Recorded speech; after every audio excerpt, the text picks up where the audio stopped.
Breaking news అందుతోంది. YCP అధినేత మాజీ సీఎం జగన్ కర్నూలు జిల్లా జైలుకు చేరుకున్నారు. జైల్లో ఉన్న ఎమ్మెల్యే విరూపాక్షితో జగన్, పెద్దిరెడ్డి, బుగ్గన ములాఖతయ్యారు. భారీ ర్యాలీగా జగన్ జైలుకు తరలి వచ్చారు.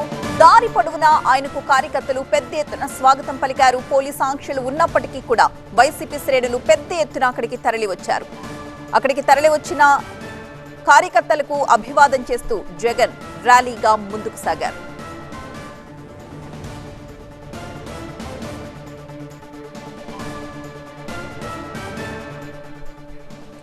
వైసీపీ అధినేత మాజీ సీఎం జగన్ కర్నూలు జిల్లా జైలుకు చేరుకున్నారు. జైల్లో ఉన్న ఎమ్మెల్యే విరూపాక్షితో జగన్, పెద్దిరెడ్డి, బుగ్గన ములాఖతయ్యారు. భారీ ర్యాలీగా జగన్ జైలుకు తరలి వెళ్లారు. దారి పొడవునా కూడా ఆయనకు కార్యకర్తలు పెద్ద ఎత్తున స్వాగతం పలుకుతూ వచ్చారు. పోలీసు ఆంక్షలు ఉన్నప్పటికీ వైసీపీ శ్రేణులు పెద్ద ఎత్తున అక్కడికి తరలి వచ్చాయి.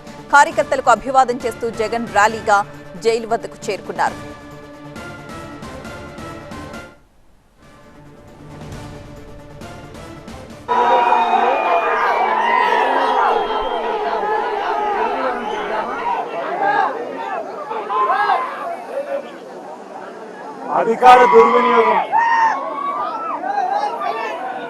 అధికార దుర్వినియోగం అన్నది ఏ స్థాయిలో ఉంది అన్నది చెప్పడానికి విరూపాక్షన్న ఉదాహరణే ఒక ప్రస్ఫుటమైన ఎగ్జాంపుల్ గా హిస్టరీలో ఎప్పటికీ నిలబడిపోతుంది. రెడ్ బుక్ రాజ్యాంగంతో వెన్నుపోటు పార్టీ పాలనలో ఆ వెన్నుపోటు పార్టీ నాయకుడు రచించిన కుట్ర రాజకీయాలు ఈరోజు మనం చూస్తా ఉన్నాం. విరూపాక్షన్న అరెస్టు, అన్యాయంగా ఆయనను జైలుకు పంపడం, ఈ రెండు కూడా రెడ్ బుక్ రాజ్యాంగం రాష్ట్రంలో ఎలా అమలు అవుతా ఉంది అని చెప్పి అర్థం పడతాయి. ఈ వెన్నుపోటు పార్టీ పాలనలో ఈరోజు రాష్ట్రంలో పరిస్థితి ఏమిటి అనంటే బాధితులే ఇవాళ నిందితులు అవుతా ఉన్నారు. రాష్ట్రంలో ఇవాళ పరిస్థితి ఏమిటి అనంటే దాడికి గురైన వారిపైనే కేసులు పెడతా ఉన్నారు. ఈరోజు రాష్ట్రంలో పరిస్థితులు ఏమిటి అనంటే బాధితులకు ఎవరైనా అండగా నిలబడితే వారిని అరెస్ట్ చేస్తా ఉన్నారు. ఈరోజు రాష్ట్రంలో పరిస్థితులు ఏమిటి అనంటే ఎవరైనా గట్టిగా ప్రశ్నిస్తే కేసులు, ఎవరైనా గట్టిగా నిలదీస్తే ఏకంగా నిలదీసిన వ్యక్తి ఇంట్లోకి జొరబడి తాను ఎమ్మెల్యే అయినా కూడా అర్ధరాత్రి పూట 100 మంది పోలీసులను తీసుకొని వచ్చి ఇంట్లోకి జొరబడి ఇల్లును ధ్వంసం చేసి మరీ అరెస్ట్ చేసి జైల్లో పెడతా ఉన్న పరిస్థితి ఈరోజు చూస్తా ఉన్నాం. నేను అడుగుతా ఉన్నా, ప్రజాస్వామ్యవాదులందరూ కూడా ఆలోచన చేయాలి. ఎలాంటి ప్రజాస్వామ్యంలో మనం బ్రతుకుతా ఉన్నాము? గాంధీ పుట్టిన దేశంలో ఇవాళ ప్రజాస్వామ్యం కూని అయిపోయి పరిస్థితిలో ఈరోజు రాష్ట్రంలో పరిస్థితులు నెలకొని ఉన్నాయి. ప్రజల చేత ఎన్నుకోబడిన ఎమ్మెల్యే, మళ్ళీ రిపీట్ చేస్తా ఉన్నా, ప్రజలు ఓటేస్తే ప్రజల చేత ఎన్నుకోబడిన ఎమ్మెల్యే పరిస్థితి ఏమిటి అనంటే ఆయన ఇంటిపై 100 మంది పోలీసులతో రాత్రి 2:45 అంటే అర్ధరాత్రి దాటిన తర్వాత చంద్రబాబు నాయుడు గారి డైరెక్షన్ తో ఆయన ఇంట్లోకి వచ్చి, ఎమ్మెల్యే గారి ఇంట్లోకి వచ్చి ఆయన నిద్రపోతా ఉన్న సమయంలో డోర్లు పగలగొట్టి సీసీ కెమెరాలన్నీ కూడా ఎవరైనా దొంగతనానికి వస్తే సీసీ కెమెరాలు ఇంట్లో ఉంటే ఆ సీసీ కెమెరాలను ధ్వంసం చేస్తారు, తీసుకొని పోతారు. పోలీసులు చేసిన పని అది. 2:45 గంటలకు అంటే ఎవరు మనుషులు సంచారం లేని సమయంలో అర్ధరాత్రి దాటిన తర్వాత దొంగల మాదిరి పోలీసులు రావడం, బందిపోటు ముఠాల మాదిరి 100 మంది పోలీసులు రావడం, వచ్చి సీసీ కెమెరాలు ఇంట్లో ఉండేటివన్నీ కూడా తీసేయడము, పగలగొట్టడము, తీసుకొని దొంగతనం చేసుకొని పోవడం, డోర్లు పగలగొట్టడం, ఇంట్లోకి చొరబడడం, ఎమ్మెల్యేను అపహరించుకుపోవడం. నేను అడుగుతా ఉన్నా, ఎమ్మెల్యే ఏమైనా ఉగ్రవాదా అని? ఏం పగటిపూట నువ్వు నోటీస్ ఇస్తే ఎమ్మెల్యే రాడా? పగటిపూట మీరు ఏమైనా నోటీస్ ఇస్తే ఎమ్మెల్యే రాడా? ఇంట్లోనే పడుకొని ఉన్నాడు కదా. ప్రజాస్వామ్యంలో జరుగుతా ఉన్నది ఇది. ఇంకా ఆశ్చర్యం ఏమిటో తెలుసా?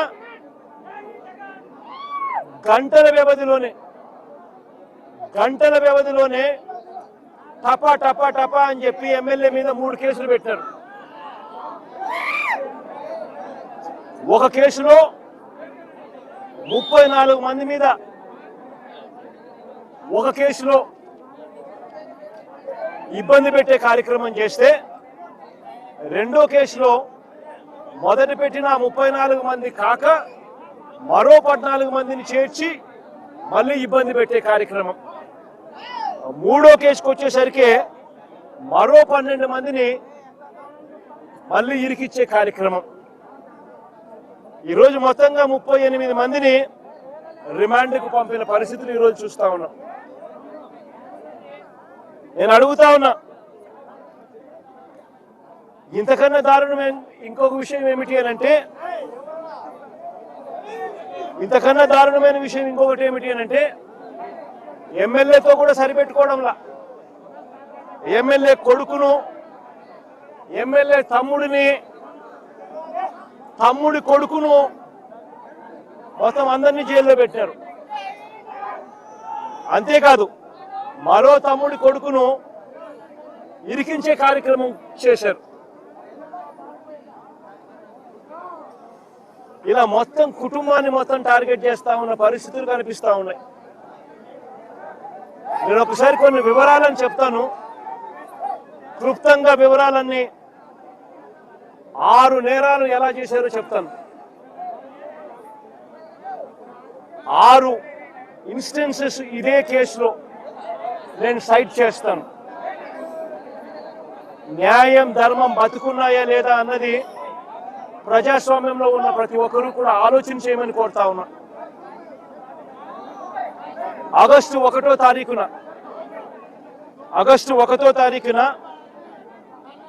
చిప్పగిరి మండలం నుంచి సంగాల అనే ఊరు కేవలం 6 కిలోమీటర్ల దూరంలో ఉంది. సంగాల అనే ఊరు కేవలం 5-6 కిలోమీటర్ల దూరంలో ఉంది చిప్పగిరి నుంచి. ఆ సంగాల అనే ఊరి నుంచి గిరి అనే ఒక కార్యకర్త ఇరుపాక్షన్నకు తన ఇంటి మీద దాడి జరుగుతా ఉంది అని, దాడి జరుగుతా ఉన్న తన ఇంటి ఫోటోను, ఇంటి వీడియోను సైతం ఎమ్మెల్యేకు తాను పంపించి 7:45 ఎమ్మెల్యేకి ఫోన్ చేశాడు. అన్నా, నా ఇంటి మీద దాడి జరుగుతా ఉంది, నా మీద దాడి జరుగుతా ఉంది, పరిస్థితి విషమంగా ఉంది, నన్ను కాపాడండి అన్నా అని చెప్పి ఒక కార్యకర్త ఒక ఎమ్మెల్యేకి 7:45 వీడియో పంపించి మరి తాను ఎమ్మెల్యేకి ఫోన్ చేసి సమాచారం ఇచ్చాడు. ఆధారం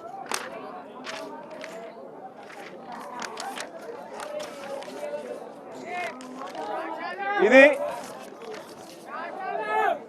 ఇంకా ఇది గిరి, అనే కార్యకర్త ఎమ్మెల్యేకు 7:45 ఫోన్ చేసిన కాల్ లాగ్, కాల్ హిస్టరీ, ఎమ్మెల్యేకి ఫోన్ చేసిన కాల్ హిస్టరీ, కాల్ లాగ్ 7:45కు తను ఎమ్మెల్యేకి ఫోన్ చేసి ఈ రకంగా మాట్లాడి ఫోటోను, ఇంటి మీద దాడి జరిగిన ఫోటోను, పోస్టర్ కూడా పంపించాడు.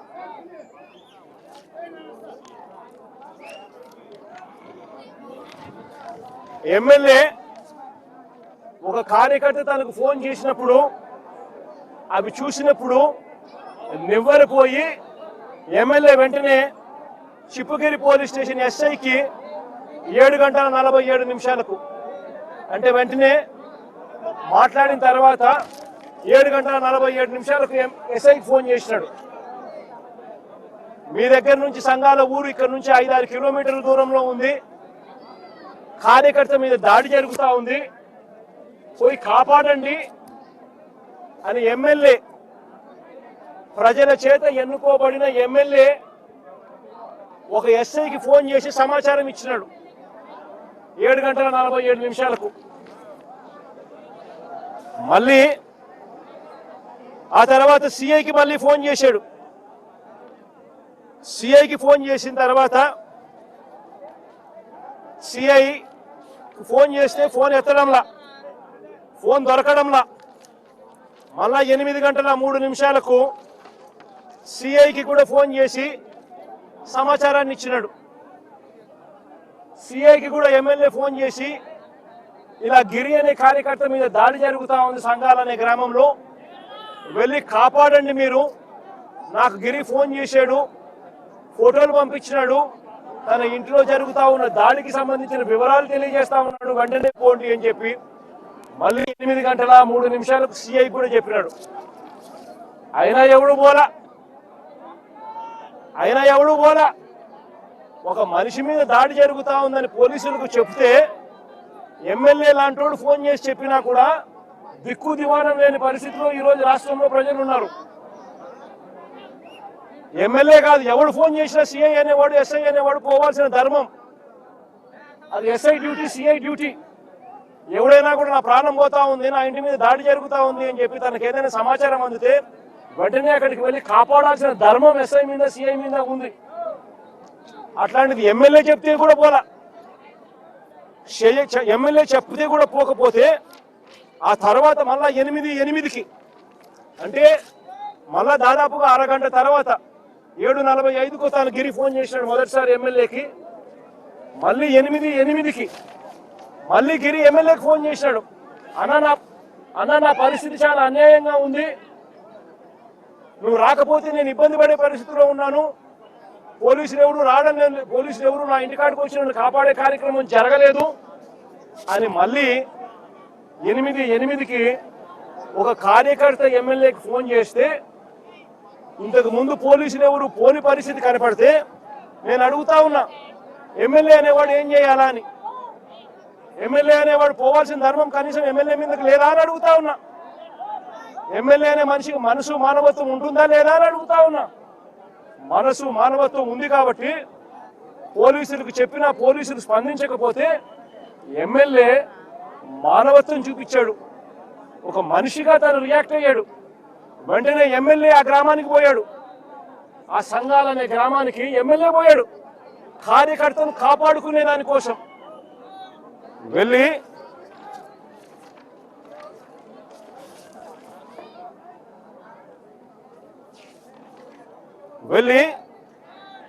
ఆ ఎమ్మెల్యే కార్యకర్తను కాపాడుకునే దానికోసం ఆ సంఘాల గ్రామానికి వెళ్ళడం అన్నది ఒక నేరమంట. అది మొదటి కేసు ఎమ్మెల్యే మీద పెట్టిన కేసు. చూడండి ఒకసారి, ప్రజాస్వామ్యంలో అక్రమ కేసులు ఏ మాదిరిగా పెడతా ఉన్నారు అనంటే, ఈ చంద్రబాబు నాయుడు గారి వెన్నుపోటు పాలనలో, కుట్రల పాలనలో ఏ రకంగా ప్రజలు హింసించబడతా ఉన్నారు అనంటే అక్రమ కేసుకు నిదర్శనం ఇది. ఎమ్మెల్యే మీద పెట్టిన మొదటి కేసు ఇది. ఎమ్మెల్యే అక్కడికి వెళ్ళిన తర్వాత ఆ ఎమ్మెల్యే ఆ సంఘాల గ్రామంలో సర్దుపరిచి గిరి అనే ఆ పిల్లోడిని తన కారులో ఎక్కించుకొని ఈ గ్రామంలో ఇప్పుడు వద్దు నువ్వు ఉండడము, మళ్ళా ఏం చేస్తారో ఏమో, నాతో పాటు వచ్చేసేయని చెప్పి ఎమ్మెల్యే ఆ గిరిని ఎక్కించుకొని తన కారులో తాను నివాసం ఉంటా ఉన్న తన ఇంటికి తీసుకొని పోయే కార్యక్రమం చేశాడు చిప్పగిరిలో. ఆ గిరిని ఎక్కించుకొని ఎమ్మెల్యే మళ్ళీ తిరిగి ప్రయాణం అవుతా ఉండగా దారిలో నేమకల్లు అనే గ్రామం, దారిలో మరో గ్రామం నేమకల్లు అనే గ్రామం. ఈ గ్రామంలో దారి కాచి ఎమ్మెల్యే మీద మళ్ళీ దాడి చేశారు. ఎమ్మెల్యే మీదనే ఏకంగా దాడి చేశారు. ఎమ్మెల్యే తమ్ముడు శ్రీరాములు చెయ్యిన కొట్టారు. ఎమ్మెల్యే తమ్ముడు శ్రీరాములు చెయ్యి విరిగిపోయింది. విరిగిపోవడమే కాకుండా ఇంకా అన్యాయమైన పని ఏం చేశారో తెలుసా? ఇంకా అన్యాయమైన పని ఏమిటంటే ఈ నేరాన్ని కప్పిపుచ్చుకునే దానికోసం శ్రీరాములు ఎక్స్రే రిపోర్ట్, ఎమ్మెల్యే తమ్ముడు చెయ్యి విరిగిన ఎక్స్రే రిపోర్టు, ఎమ్మెల్యే మీద దాడి చేసి నేమకల్లు గ్రామంలో తిరిగి వస్తా ఉండగా దారిలో ఉన్న నేమకల్లు అనే గ్రామంలో ఎమ్మెల్యే మీద దాడి చేసి ఎమ్మెల్యే తమ్ముడిని చెయ్యరగొట్టిన రిపోర్ట్ ఇది. దీన్ని కప్పిపుచ్చుకునే దానికోసం అని చెప్పి ఏకంగా ఓ టీడీపీ కార్యకర్త, ఇది ఇంకా అన్యాయం, ఇది వినండి ఒకసారి, ఏకంగా దీన్ని కప్పిపుచ్చుకునే దానికోసం అని చెప్పి ఏకంగా ఓ టీడీపీ కార్యకర్త నేమకల్లులో ఉన్న టీడీపీ కార్యకర్త తన భార్య దుస్తులను తానే చింపేసి, తన భార్య బట్టలను తానే చింపేసి, భర్తగా ఉండి తానే తన భార్య బట్టలను చింపేసి ఎమ్మెల్యే అతని మనుషులు చింపారంటూ ఎమ్మెల్యే మీద ఎస్సీ ఎస్టీ కేసు,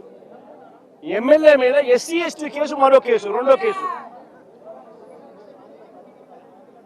ఎమ్మెల్యే మీద ఎస్సీ ఎస్టీ కేసు రెండో కేసు పెట్టారు. నేను అడుగుతా ఉన్నా, ఇదే చంద్రబాబు నాయుడు గారిని అడుగుతా ఉన్నా, అయ్యా చంద్రబాబు గారు, మా వాళ్ళ మీద నువ్వు తప్పుడు కేసులు పెట్టడానికి మీ కార్యకర్తల బట్టలను సైతం వాళ్ళ భర్తలతో చింపించే స్థాయికి నీ పార్టీ దిగజారిపోయింది అని అంటే నువ్వు తలకాయ వంచుకోవాలి చంద్రబాబు అని చెప్తా ఉన్నా. నీ కుట్రలు చేయడం కోసం ఏ స్థాయికి దిగజారిపోతా ఉన్నావు చంద్రబాబు, నువ్వు ఆలోచన చేసుకొని అడుగుతా ఉన్నా. కట్టుకున్న భార్య బట్టలను 10 మంది ముందు 10 మంది చూస్తూ ఉండగా కుట్రలు చేయడం కోసం భార్య బట్టలను భర్త చింపుతా ఉంటే నిజంగా రాజకీయాలు ఏ స్థాయికి దిగజారిపోయాయో గమనించమని కోరుతా ఉన్నా. బయటకు వచ్చిన మళ్ళీ ఆ ఆడబిడ్డను కూడా వాడుకొని తప్పుడు మాటలు కూడా చెప్పిస్తారు ఆ భార్యతో. ఆ ఆడబిడ్డను కూడా వాడుకొని తప్పుడు మాటలు కూడా చెప్పిస్తారు ఆ భార్యతో. నేను అడుగుతా ఉన్నా, బయటకు వచ్చిన ఆ వీడియో చూసిన తర్వాత, ఆ వీడియో భార్య బట్టలను చింపుతా ఉన్నాడు అందరి ముందు. ఆ వీడియో బయటకు వచ్చింది, వైరల్ అయింది, సోషల్ మీడియాలో వైరల్ అయింది. నిజంగా రాష్ట్రం మొత్తం నిబరిపోయింది అది చూసి. చంద్రబాబు నాయుడు గారి కుట్రల రాజకీయాలను చూసి, ఈ వెన్నుపోటు పాలనను చూసి రాష్ట్రం మొత్తం షాకు గురైంది. మీరు కూడా ఒకసారి చూడండి ఆ వీడియోను.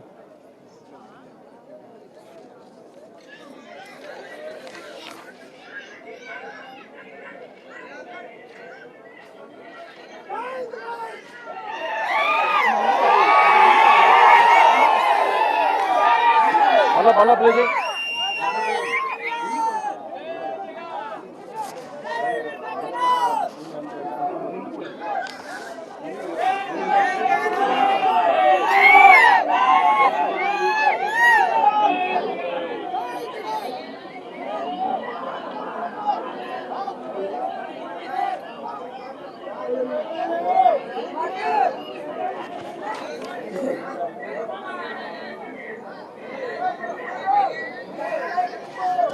మళ్ళా చూస్తారా? మళ్ళా పెడదాం.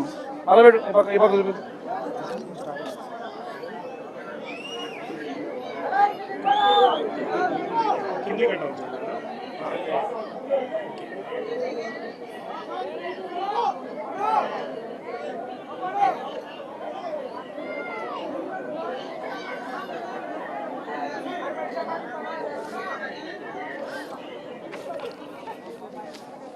నిజంగా ఏ స్థాయిలోకి చంద్రబాబు నాయుడు దిగజారిపోయినాడు అని చెప్పడానికి వెన్నుపోటు పార్టీ నాయకుడు కుట్రలు చేసి వెన్నుపోటు పార్టీ పాలనలో ఏ రకంగా వ్యవస్థలు ఉన్నాయని చెప్పడానికి నిదర్శనం.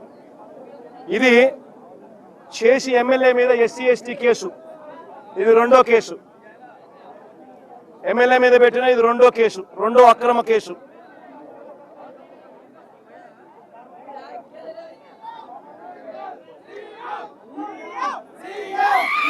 నేమకల్లో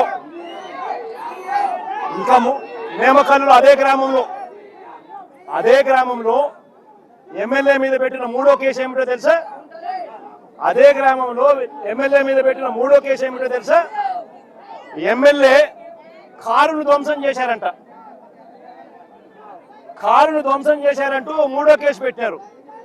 మీరే దాడి చేస్తారు, మీరే చెయ్యరగొడతారు. ఎమ్మెల్యే తమ్ముడు చెయ్యరగొడతారు. దారిలో పోతా ఉన్న ఎమ్మెల్యే మీద మీరు దాడి చేస్తారు. ఎమ్మెల్యే తమ్ముడు చెయ్యిని మీరే విరగొడతారు. మళ్ళీ ఎమ్మెల్యే మీద ఎస్సీ ఎస్టీ కేసు పెడతారు. భార్య బట్టను సైతం చింపిపిచ్చి మొగుళ్లతో భర్తలతో. మళ్ళీ అంతటితో కూడా సంతృప్తి చెందుకోకుండా కారును ధ్వంసం చేశారు. ఎమ్మెల్యే కారును ధ్వంసం చేశాడంటూ, వాళ్ళ కారుని ఎమ్మెల్యే ధ్వంసం చేశాడంటూ మళ్ళీ ఎమ్మెల్యే మీద మూడో కేసు.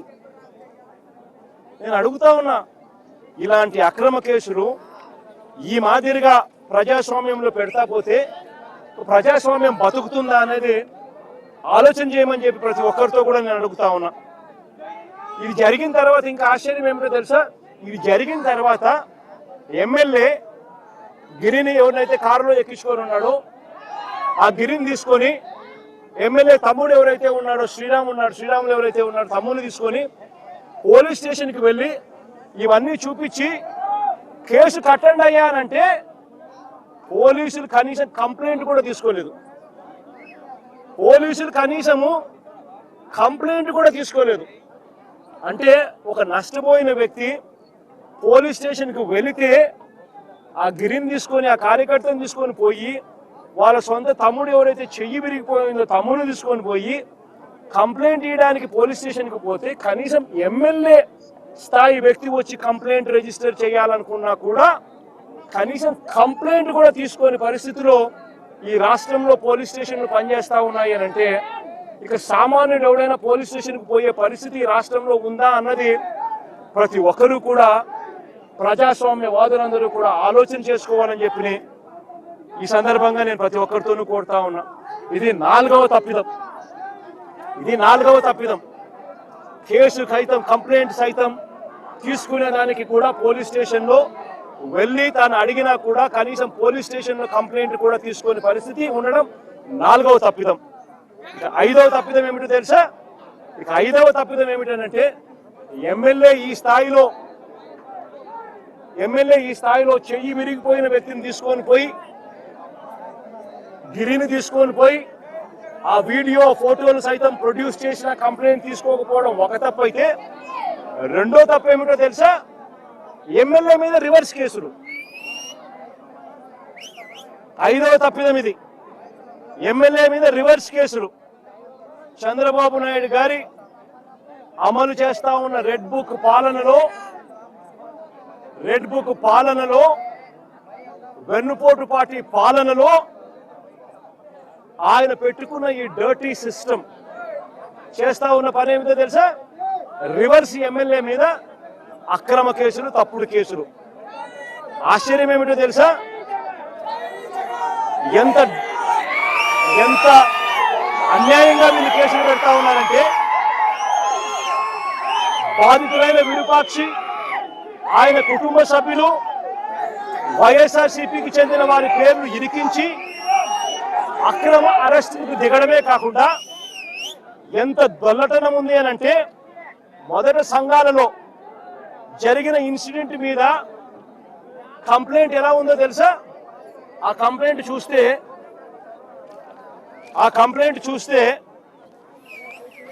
ఆ మొదటి సంఘాల్లో జరిగిన వాళ్ళ కంప్లైంట్ చూస్తే, సంఘాల్లో జరిగిన ఇన్సిడెంట్కి సంబంధించిన కంప్లైంట్ చూస్తే ఏకంగా ఆశ్చర్యం కలిగించే విషయం ఏమిటంటే, ఈ కంప్లైంట్లో నలుగురు పేర్లు ఇదే కంప్లైంట్లో వేరే నిందితులుగా సేమ్ పేర్లు రిపీట్ చేస్తారు.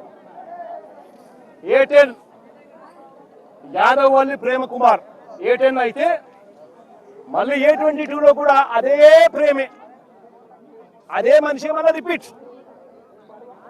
A17 మాల గాడిలింగ A17 అయితే A25లో కూడా మళ్ళీ అదే గాడిలింగ మళ్ళా గాడిలింగ A25 సేమ్ పేరే రిపీట్, సేమ్ మనిషే సేమ్ మనిషే repeat. A19 Sattireddy, A23 Satyanarayana Reddy repeat కంప్లైంట్లో. A14 A18 Kurva Linganna, A20 Lingappa, A24 GBT Linganna same repeat. నేను ఆశ్చర్యంగా నేనేం చెప్తున్నానంటే, ఎటువంటి విచారణ లేదు. ఎఫ్ఐఆర్ మామూలుగా రిజిస్టర్ చేసేటప్పుడు, కంప్లైంట్ ఏదైనా రిజిస్టర్ చేసేటప్పుడు ఒక నిందితుడిని ఈ మాదిరిగా చేర్చాల్సిన పరిస్థితి వచ్చినప్పుడు, అంటే కంప్లైంట్ కూడా ఇవాళ ఎవరు పోలీసులే వీళ్ళంతకీ వీళ్ళే రాసుకోవడమే, ఎంక్వైరీ కూడా లేదు, ఎంక్వైరీ కూడా చేయలే, వీళ్ళంతకీ వీళ్ళే కంప్లైంట్ రాసేయడమే.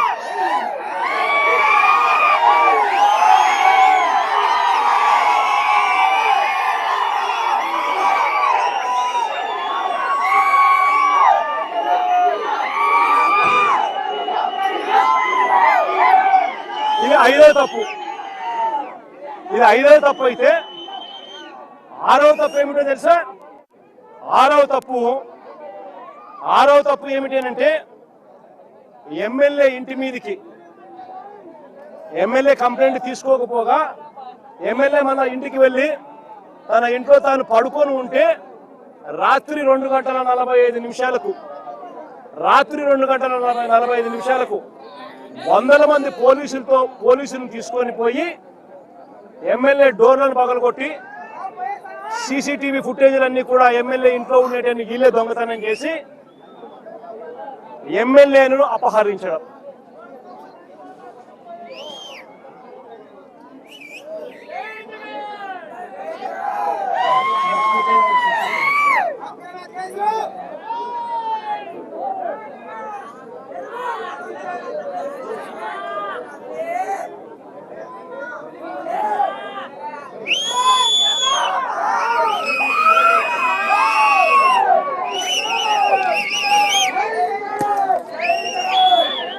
ఆయన ఇంట్లో ఉన్న సీసీటీవీలు, ఎమ్మెల్యే ఇంట్లో ఉన్న సీసీటీవీలు ఈరోజు లేవు. ఎక్కడున్నాయంటే పోలీసుల దొంగలు.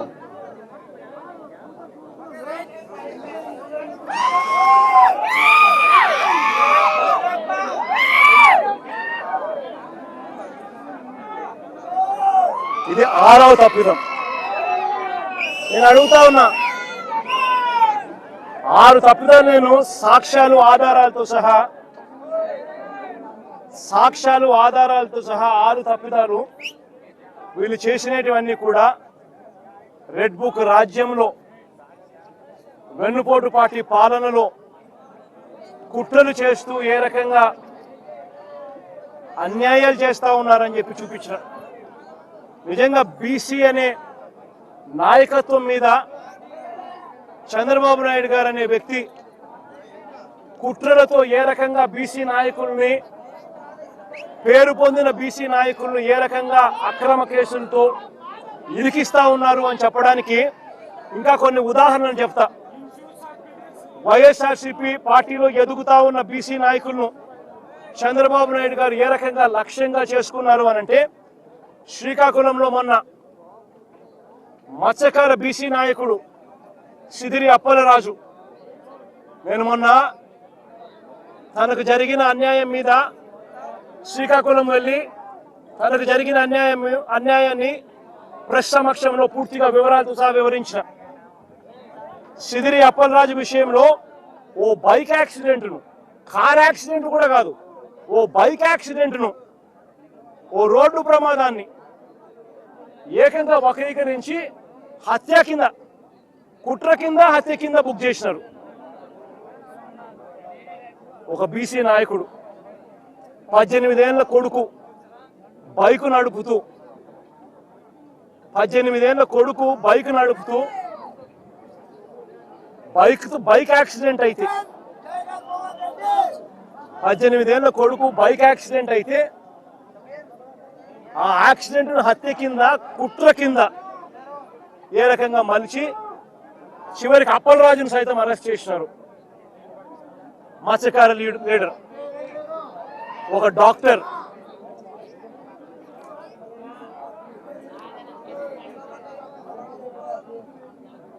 ఎంత దారుణంగా జరుగుతా ఉన్నాయనంటే, ఇదే అప్పలరాజు గారిని చూడడానికి నేను, అప్పలరాజు కుటుంబాన్ని, అప్పలరాజును చూడడానికి నేను పోతే ప్రజలు విపరీతంగా వచ్చిన సందర్భంలో చింతాడ రవికుమార్ అని చెప్పి ఆముదాల వలస మా కోఆర్డినేటర్, బీసీ నాయకుడు, కాళింగ కులస్తుడు, బీసీ నాయకుడు, ఆయన లేడీ ఎస్ఐని చంపబోయాడంట. ఆయన లేడీ ఎస్ఐని అంతమంది జనాదుల మధ్య, నన్ను రిసీవ్ చేసుకోవడానికి ఇంతమంది జనాదులు వచ్చిన పరిస్థితుల మధ్య పోలీసులు అక్కడ వీళ్ళని రాకుండా ఇంకా అడ్డుకుంటా ఉన్నారు. వాస్తవం చెప్పాలంటే ఆ లేడీ ఎస్ఐను చంపబోయారంట. అది కేసు. ఎవడన్నా పోలీసు వాళ్ళని, ఇంతమంది మనుషుల ముందర ఎవడన్నా పోలీసులను చంపుతారా? బుద్ధి జ్ఞానం ఎవడన్నా ఉందా? ఎవడన్నా కేసు పెట్టేవాడు ఎవడైనా? అందులో ఆడ ఎస్ఐని ఎందుకు చంపుతారు ఎవరైనా కూడా? అయినా ఆయన మీద ఇటువంటి తప్పుడు కేసు, అరెస్టు. ఈరోజు మళ్ళీ కర్నూలులో బోయ కులస్తుడు, బీసీ, ఆలూరు ఎమ్మెల్యే పరిస్థితి ఏమిటని ఇప్పుడే చెప్పిన. అక్రమ కేసుల్లో ఏ రకంగా బీసీ నాయకత్వాన్ని చంద్రబాబు నాయుడు గారు దగ్గరుండి నలిపివేస్తా ఉన్నాడని చెప్పడానికి ఇంకొక ఉదాహరణ. మరో ఘటన, మాజీ ఎమ్మెల్యే ముస్తఫా, గుంటూరు మాజీ ఎమ్మెల్యే ముస్తఫా, మైనారిటీ లీడర్, ఏ రకంగా అక్రమ కేసు పెట్టి ఏ రకంగా ఆయన అరెస్ట్ చేసినారో ఇంతకుముందు కూడా దీని విషయంగా కూడా తన కూతురు కూడా వివరంగా కూడా చెప్పింది. వాళ్ళే డబ్బులు ఇచ్చినారు, ఆన్లైన్లో డబ్బులు ట్రాన్స్ఫర్ చేసినారు. పొగాకు కొనుగోలు చేసేందుకు డబ్బులు వీళ్ళే ఇచ్చి, పొగాకు కొనుగోలు చేసేందుకు వీళ్ళే డబ్బులు ఇస్తే ఆ మనిషి పొగాకు ఇవ్వాల, డబ్బులు వెనక్కి ఇవ్వాల. పైగా ఈ ముస్తఫా మీద కేసు, అక్రమ కేసు. ఇదెక్కడి న్యాయమో ఆలోచన చేయమని చెప్పి నేను కోరుతా ఉన్నా. పోలీసులు చేయాల్సింది డబ్బులన్నా ఇప్పించాలా, కనీసం సరుకన్నా ఇప్పించాలా. డబ్బులు ఇప్పించలేదు, సరుకు ఇప్పించలేదు, పైగా ముస్తఫా మీదనే కిడ్నాప్ కేసు. ఈయన స్వయంగా ఈ మనిషిని తీసుకొని పోయి పోలీసులకు ఈయన స్వయంగా అప్పచెప్పినాడు పోలీస్ స్టేషన్లో. అయినా ఈయన కిడ్నాప్ చేశాడని రివర్స్ ఈయన మీద కేసు. ముస్తఫా ఒక బీసీ మైనారిటీ నాయకుడు. మరో యాదవ నాయకుడు కారుమూరు సునీల్, మన పార్టీ తరఫున ఏలూరు ఎంపీగా తాను పోటీ చేశాడు. కారుమూరు సునీల్ అని చెప్పి బీసీ నాయకుడు, యాదవ కులస్తుడు. ఆయన మీద మరో అక్రమ కేసు. డిస్ట్రిక్ట్ పరిధిలో టెండర్లు పిలుస్తారు, లిక్కర్ ట్రాన్స్పోర్ట్ దానికి సంబంధించి టెండర్లు పిలిచి డిస్ట్రిక్ట్ కలెక్టర్ పిలుస్తాడు ఆయా జిల్లాలలో ట్రాన్స్పోర్ట్ చేసేందుకు. అది మహా అయితే దాంట్లో ఏదైనా మిగిలితే ఏదైనా 2 కోట్లు ఏదైనా మిగిలితే గొప్ప సంగతి. లోకల్ లెవెల్లో జిల్లా లెవెల్లో జరిగే టెండర్లు దాంట్లో ఈ మనిషిని అరెస్ట్ చేసినారు.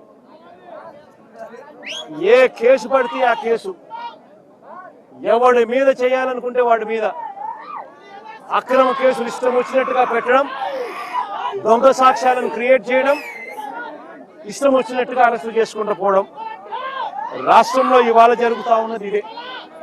నేను ఒకటే చెప్తా ఉన్నా, ఈరోజు ఎంత దయనీయమైన పరిస్థితిలో, ఎంత హేయమైన పరిస్థితిలో ఈ వెన్నుపోటు పార్టీ పాలనలో ఇవాళ పాలన జరుగుతూ ఉందని చెప్పడానికి ఇంకొక ఎగ్జాంపుల్ చెప్తా. ఇదే జైల్లోకి నేను పోయా.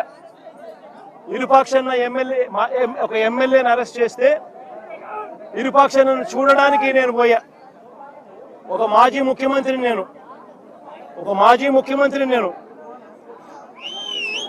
అవమానించడం కోసం